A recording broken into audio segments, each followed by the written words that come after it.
तामुलपुर बियाबनि MLA सायख'जाखांनायनि उनाव आङो बिसायख'थियाव खोथा होनाय बायदि जेतु देरहालाङोब्ला सिभिल सार्भिसनि थाखाय कचिं होनायनि बेबस्था खालामनो जि आं खोथा होदोंमोन बे हिसाबै थांनायाव सुपार 5 जोङो आरम्भ खालामदों जागायदों बे हिसाबै सुपार 5आव जोंनिया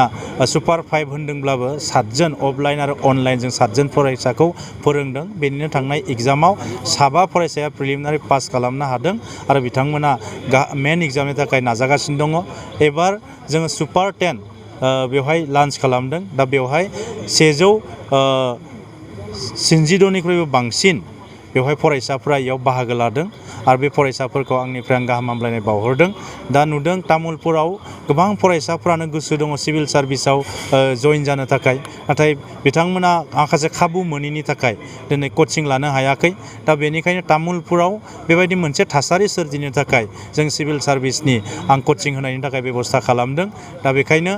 नुदों तामुलपुराव मोनसे सोलोंथाइनि आबहावाया मोजां जालांगासिनो दङ दा बेखायनो आं गार्जियानफोरखौबो खावलायदों जाहाथे जों फरायसा गावनि गथ' गथायफोरखौ बेवहाय सिभिल सार्भिसनि एन्ट्रेन्सआव सेलेक्सन टेस्टआव जे हगार हरनायनि थाखाय आं साबायखर बावदों आरो जों तामुलपुरखौ मोजां मोनो तामुलपुरखौ लाना जों गौरब खालामो गावखौनो दा बेखायनो तामुलपुरखौ बयनिख्रुइ साबसिन तामुलपुर खालामनो थाखाय जों नाजागासिनो दङ दा बेनि थाखायनो दिनै बेयो जोंनि मोनसे आगान आरो बेनि थाखाय आं बयखौबो साबायखर बावदों आरो आंखौ थुलुंगा होनायनि थाखाय जोंनि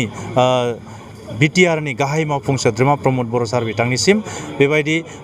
खामानिखौ मावनो थुलुंगा होनो थाखाय आं रोजा रोजा साबायखर बावदों गोजोन्थों 16निफ्राय जोङो 60 फरायसाफोरखौ सायख'गोन आरो बिसोरखौ जों रेसिडेन्सियेल गुवाहाटीयाव कचिं होनायनि थाखाय बेबस्था खालामगोन बेवहाय गासैबो सुबिदा थागोन हस्टेल थागोन जानाय थानाय गासैबो थागोन स्टाडि मेटेरियेल्सखौबो गासैबो मोनजोबगोन दा बेखिनि सुबिदाखौ होनाय जागोन